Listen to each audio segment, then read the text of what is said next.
What is up, y'all? Welcome back to episode 55 of That's No Moon Pod. Just got done watching the penultimate episode of season 2 of Loki, episode 5, titled Science Fiction. And full spoilers, so if you haven't seen episode 5 yet, go watch it and let me know what y'all think. Because to me, this was easily the best episode of the season so far. And just the way this whole series has been so consistent, especially this season, I feel like we're in for a crazy season finale next week. From where we left off the last episode, and Victor Timely getting completely spaghettied, and it seems like the whole TVA is just about to get Oppenheimered, and Loki's just pretty much waiting to see what happens, just like we are. And we jump in straight off of where we left off from last episode. Loki opening his eyes and he's in the TVA still, but now he's all alone and no one is in sight at the TVA. It's just completely empty besides him. And he's walking through the whole TVA trying to find someone.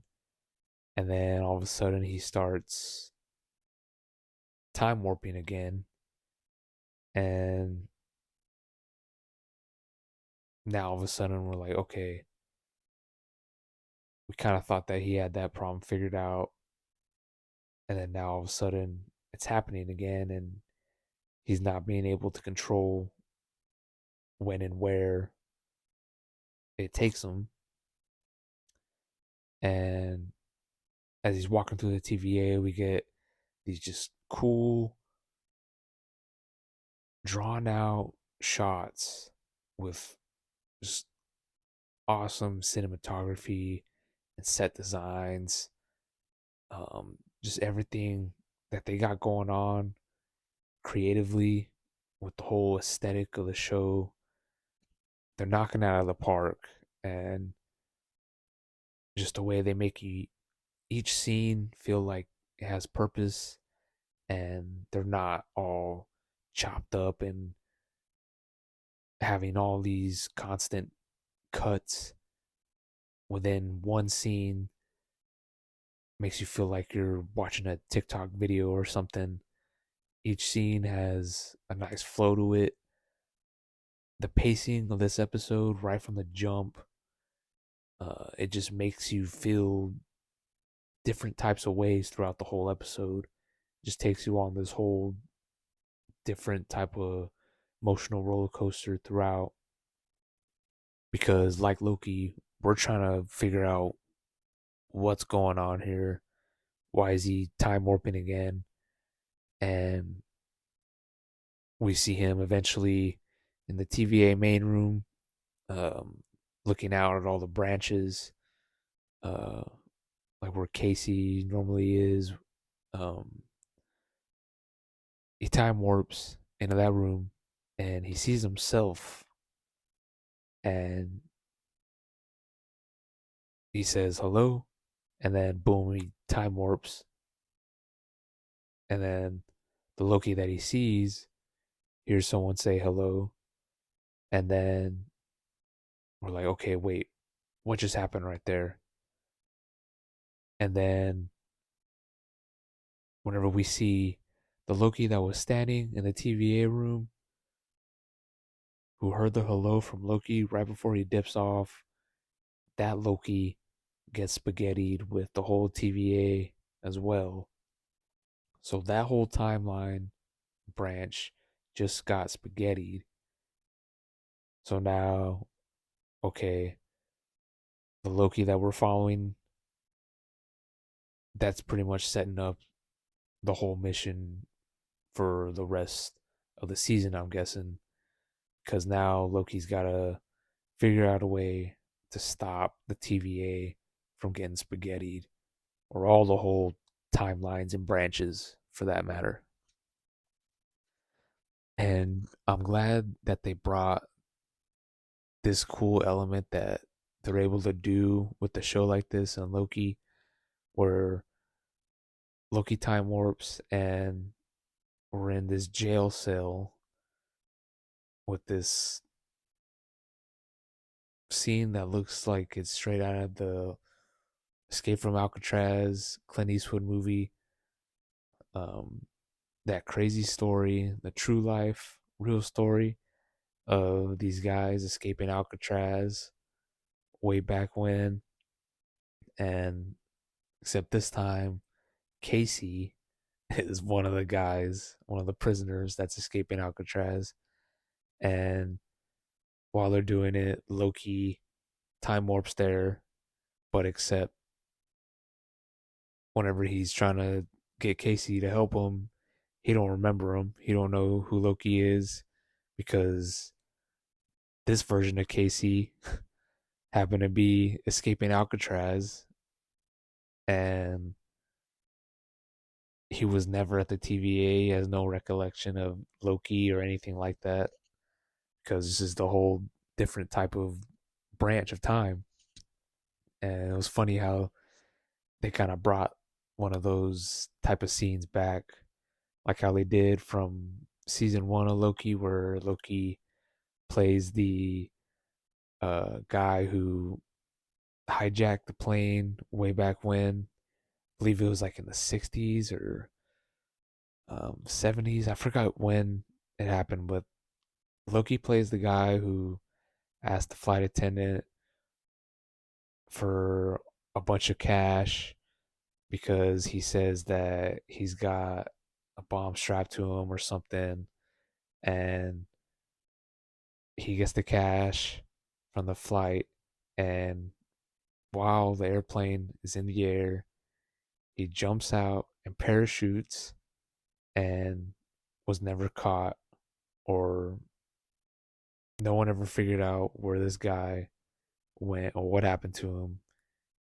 But he successfully robbed, took all this money, and successfully escaped while jumping out of the airplane with the parachute. And it was cool that they were able to kind of bring a scene like that back to where they could kind of play it, except this time it's Casey, um, which was funny. And then Loki time warps again randomly, and then we're in 2012, and B-15 is a nurse. Seems like she's got a hardworking job, just a different type of job in this time. And I thought the 2012 timeline was gonna play a part somehow, but it doesn't seem like it is so far. But Loki time warps to B-15 at the doctor's office that she's working at, and he pops out of nowhere, and she's like, "What just happened? Did some dude just time warp in and out, or am I just crazy?" And then we finally get the moment, kinda, that we've all been waiting for and anticipating. We see Mobius, or not Mobius, but Owen Wilson. Um,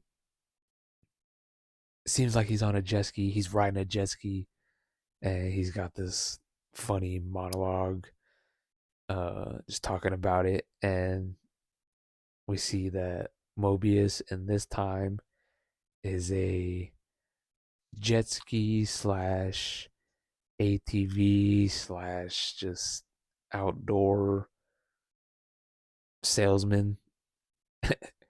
And Loki time warps into the shop that Mobius is selling at, and Mobius thinking that Loki's trying to buy an ATV, but Loki's trying to get him to help him save the TVA, and just that whole interaction between them, seeing Owen Wilson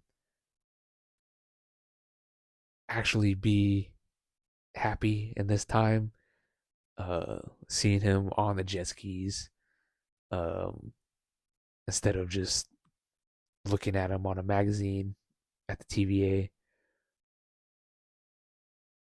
That whole scene, just the way they played that out, and again, you could tell just Owen Wilson is having a blast playing Mobius. It just seems like he's playing himself, but in the best way possible. Um, because Mobius, even more so now with this episode, has that much more depth as a character. Because in this timeline, he's got kids, he's a single dad, he's a salesman who seems like he loves his job, he loves his life. Um, he's got a good thing going on this time. And then here comes Loki, gonna mess everything up for this version of Mobius on this timeline. But in reality, Loki needs Mobius because, come to find out, whenever Loki time warps again, right after getting Mobius's sell pitch for the ATVs, um, Loki gets time warped to 1994, and we jump in with OB, who's a science fiction novel writer, or an aspiring one. Well, he's got all these books, but he's just trying to find some place that would sell them, which is hilarious because he's still writing these books that nobody reads or nobody wants to read in this timeline. Um, but he's still OB. He's still super smart. And when Loki time warps to OB and he's trying to explain exactly what's going on with him time warping, and this version of OB isn't as, scientific as the TVA one, but he still is that dude, and he's gonna find some way to help not only Loki but us understand, okay, what's going on with these time jumps, and how exactly are they gonna be able to figure out a way to save all these timelines from getting spaghettied. And the whole scene with Loki and OB trying to figure out and trying to come up with some kind of plan to control these time jumps. Um, they find another way to simplify it with the whole, there all these pens in this coffee mug, and the pens are all of Loki and his friends that need to come together and be in the same area, because that was the last time before Loki completely lost control of all this time jumping. So the key to possibly controlling all of this is maybe getting Mobius, B-15, Casey, OB, and also Sylvie all in the same place to hopefully come up with a way to where Loki's able to control where and when he jumps through the times. And that whole scene was hilarious, just them trying to figure out a way Loki just constantly just thrusting and flailing his arms all crazy. His hair is getting all messed up because he's trying to find a way to get this done, and he's super desperate at this point. Loki is as desperate as we've ever seen him as a character, and when him and Obi kind of figure out like, okay, maybe it's this, maybe it's that, and Loki's trying to round up the gang now, and he's got to convince Mobius because he knows Mobius is the one guy that he really needs. But this time, with Mobius being a single father, he's got two boys running around acting a fool. Um, he's this sales guy, but it seems like he has a happy life. He's joking around. It seems like he's happy where he's at on this timeline. And Loki's coming in and they have a conversation with them in the garage. Mobius trying to sell him a jet ski, and Loki's trying to tell him like, "Look, dude, your name's Mobius. We're friends. You may not remember me right now or anything that I'm telling you, but you gotta believe me." And right as soon as Mobius is starting to feel like Loki might be trying to hurt this dude, he's about to whack him with the wrench or whatever. Um, OB swoops in because he was able to figure out how to work the whole um, time looping thing because Loki had the TVA handbook in his jacket pocket that he gave OB before he came back to go try to wrangle up Mobius and Casey and B-15.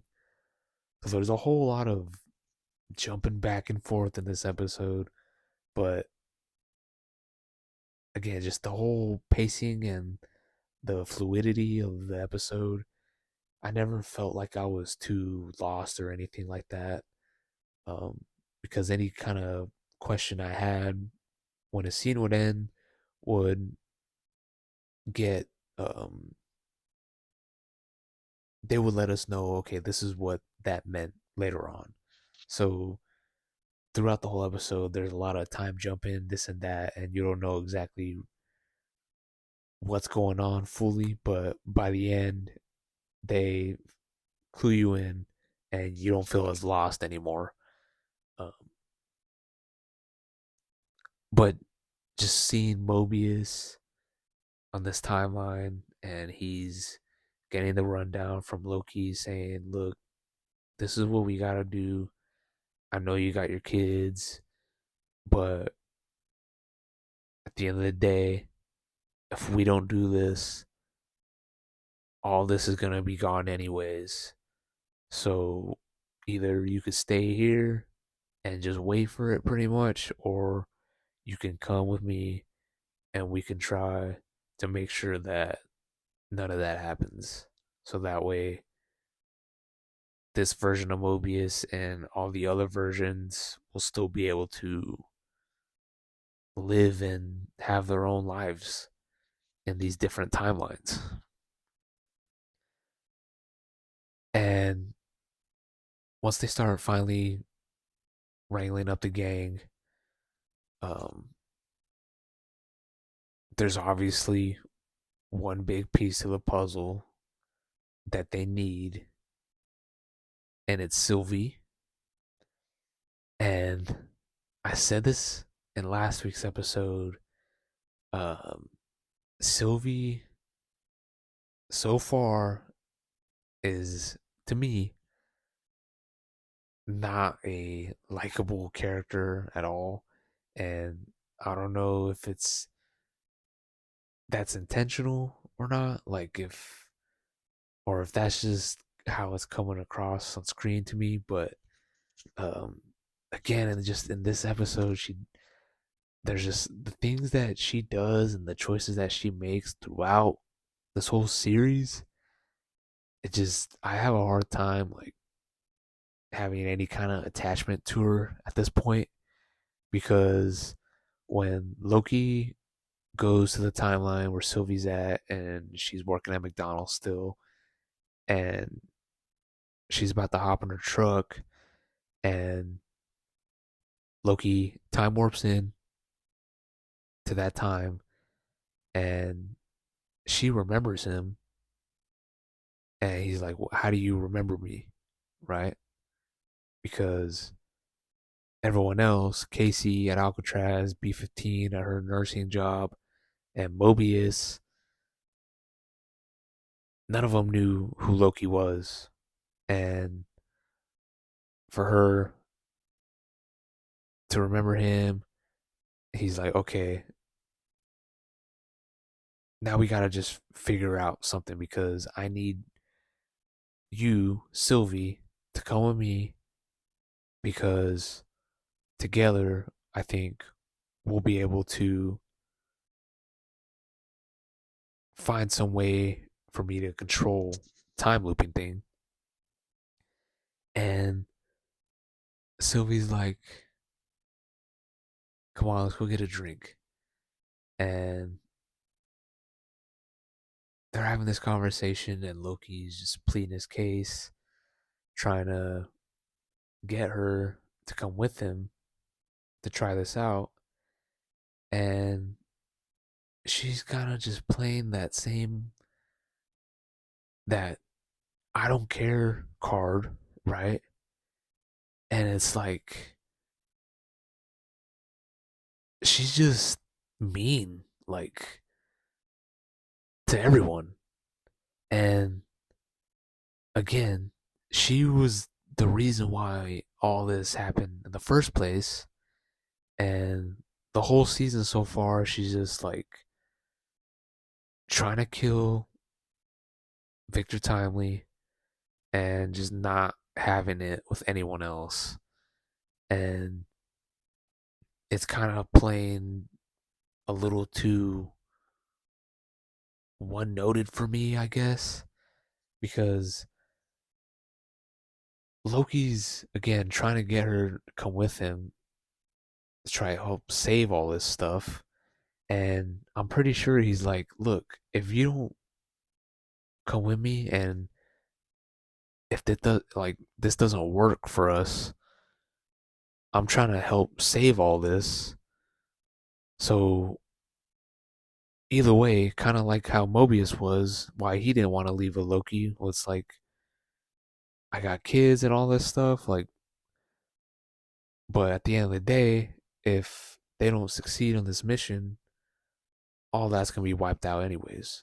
So if Loki's telling her like, you can stay here and not help me and just wait to get spaghetti, is that like pretty much what you're telling me?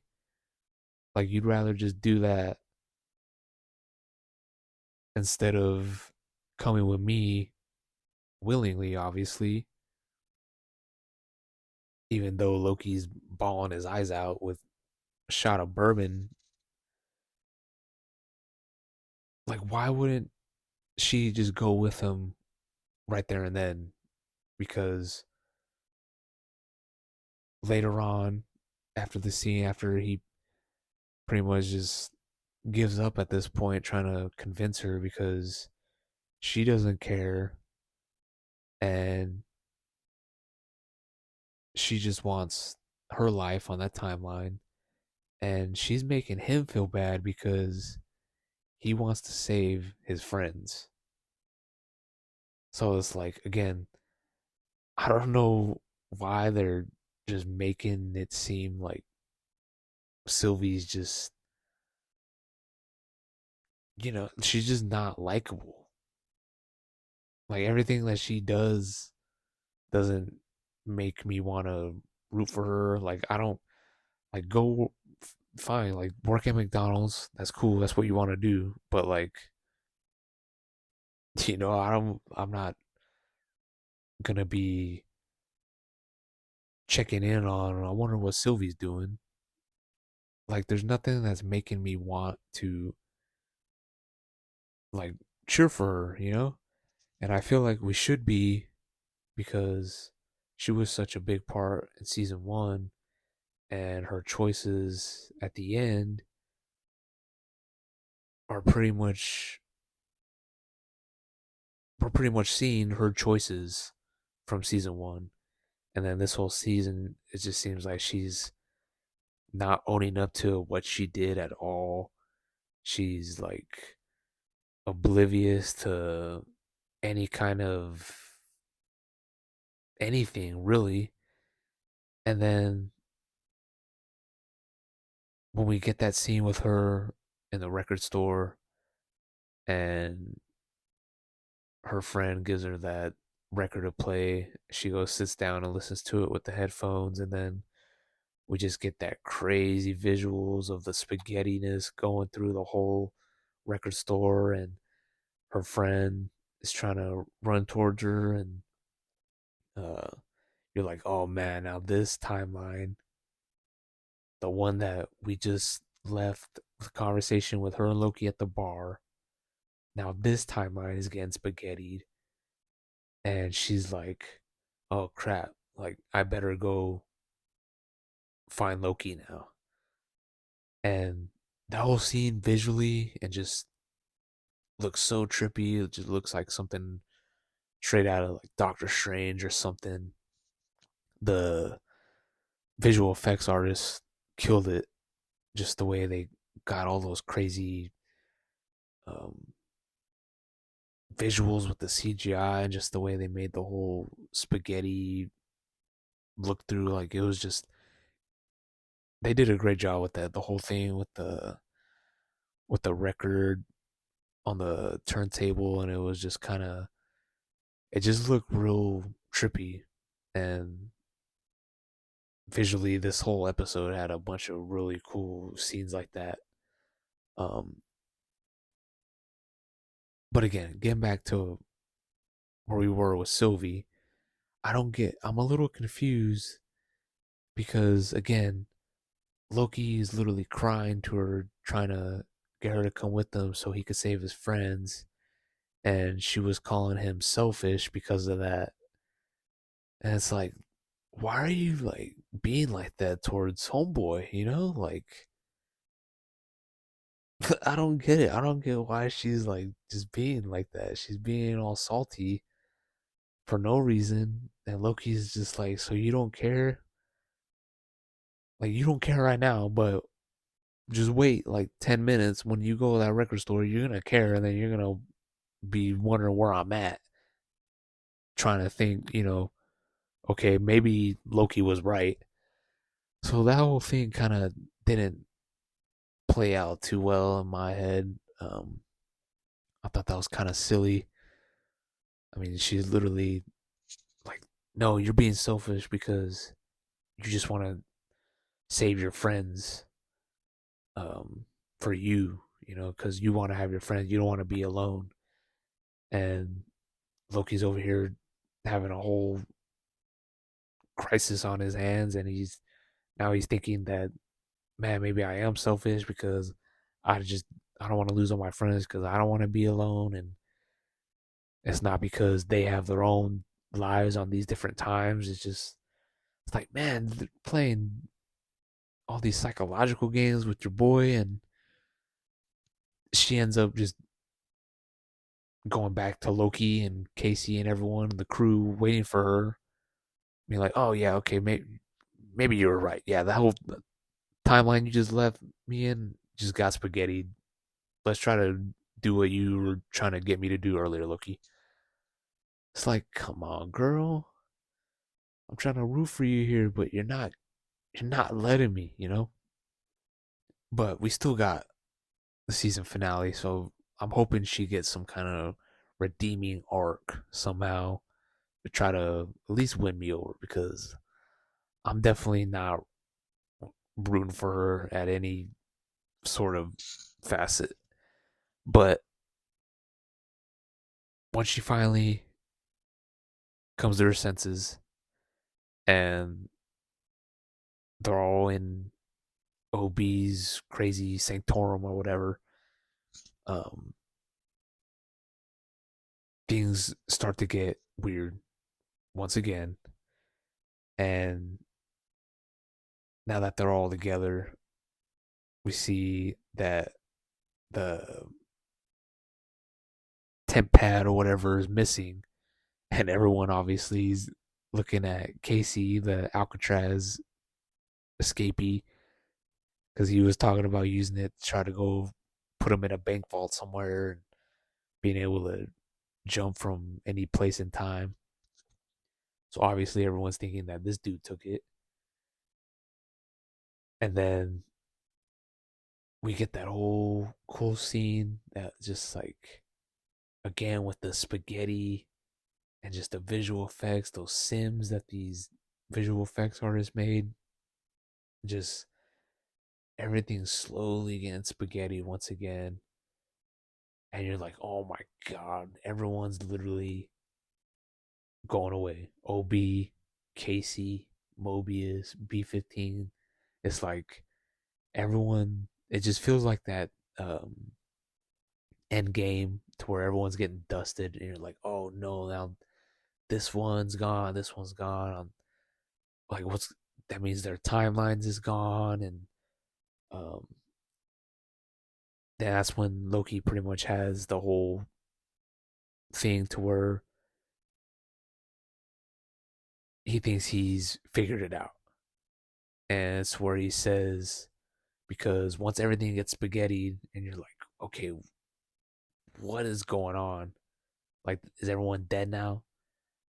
And then we jump back again to where Sylvie comes in the room, and except this time, Loki,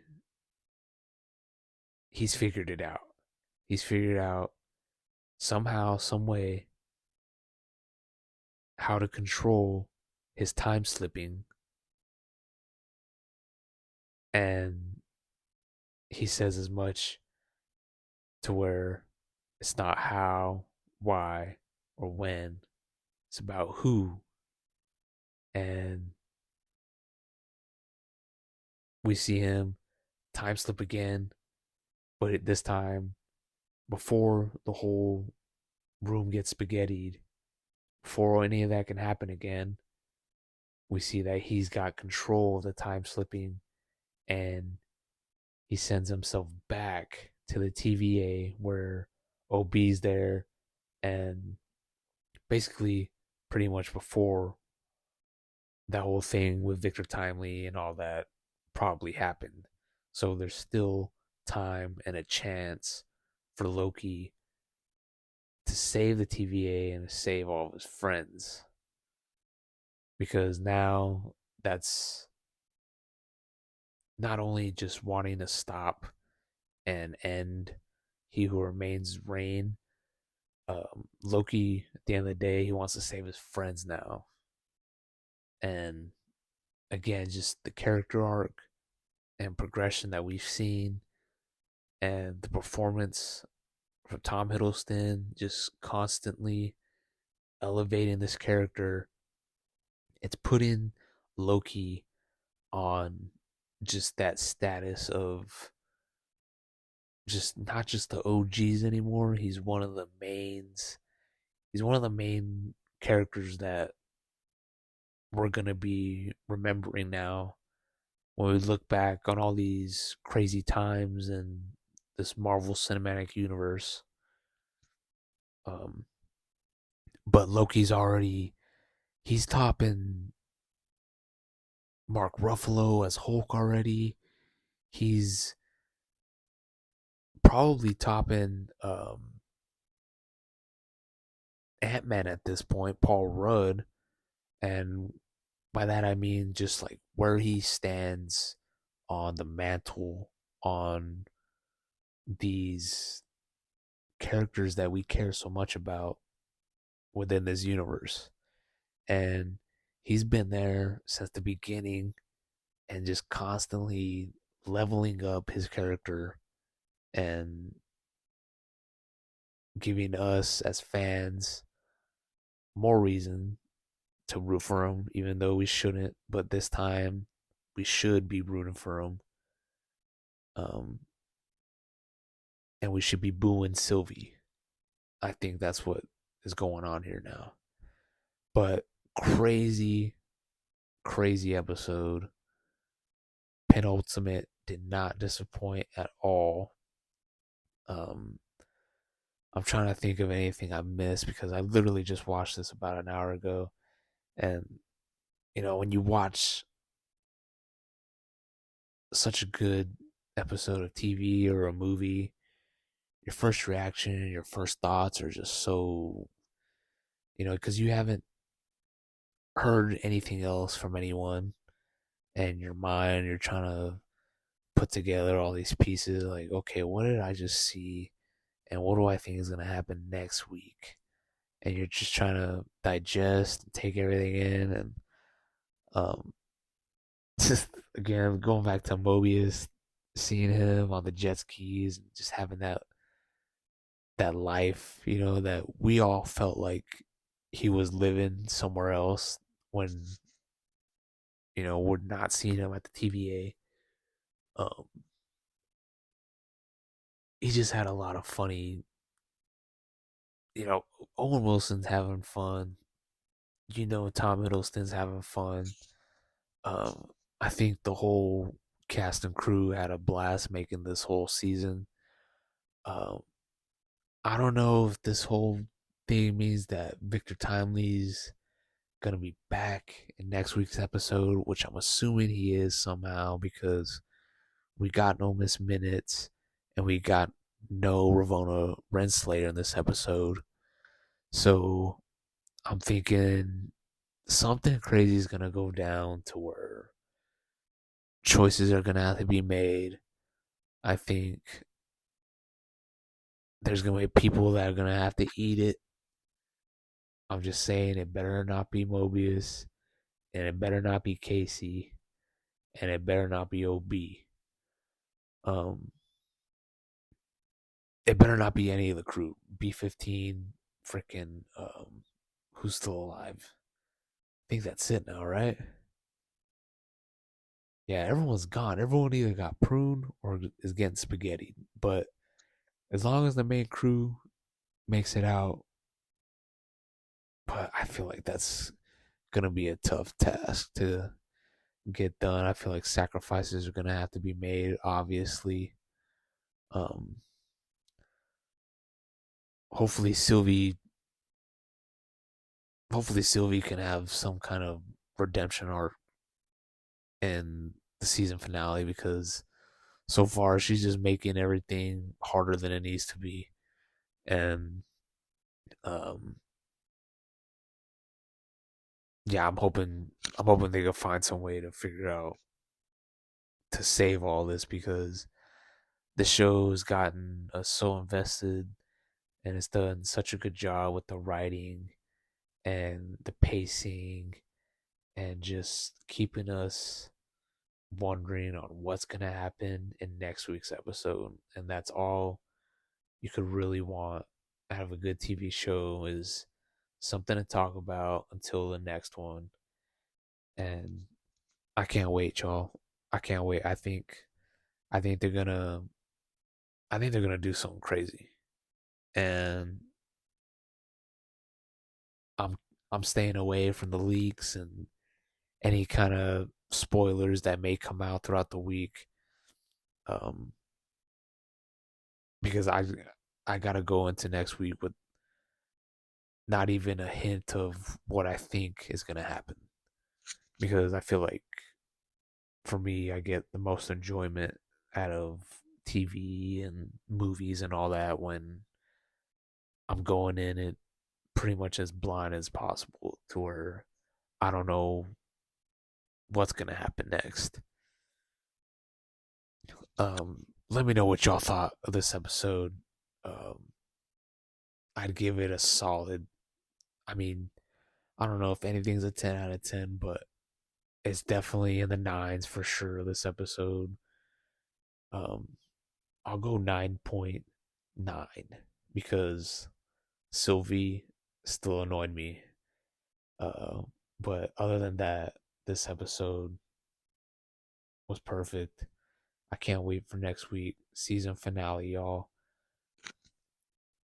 Like, comment, subscribe. There's a whole lot of craziness going on within Marvel right now. Um they're pretty much breaking glass, talking about bringing back RDJ, Robert Downey Jr. as Iron Man. They're talking about bringing all these characters back for some upcoming Secret Wars or some kind of Avengers movie. Um, they're talking about Tobey Maguire and Hugh Jackman being the leads in the Secret Wars movie. Um, we got the Marvels coming out in theaters, which I'm probably not going to be watching in theaters. At least I'll probably wait for it on Disney Plus. Um, but all those crazy leaks going on with the reshoots and the end credit scenes of that movie, trying to get as much promotion as they can with it because they're not allowed to promote because of the strikes. Um, I'm trying to think of what else I heard recently going on with Marvel. I know there's like some crazy, just weird drama, weird, just weird reports on this and that, and these budgets going on with all these different pushbacks with their movie releases, and is this or that gonna even happen at this point? There's a whole lot of craziness going on, but thankfully we got Loki right now to keep us sane, and keeping us looking forward to what comes next. Again, like, comment, subscribe, follow me on all my socials. The links will be in the description. I'm posting a comic book on my public profile on Snapchat, new releases, variant covers, full pages. So if you're into comic books, go follow my Snapchat. Um, I got probably at least 100 new release comic books and variant covers on my Snapchat. Follow my IG. Been gaming on Twitch a lot. New Call of Duty coming out.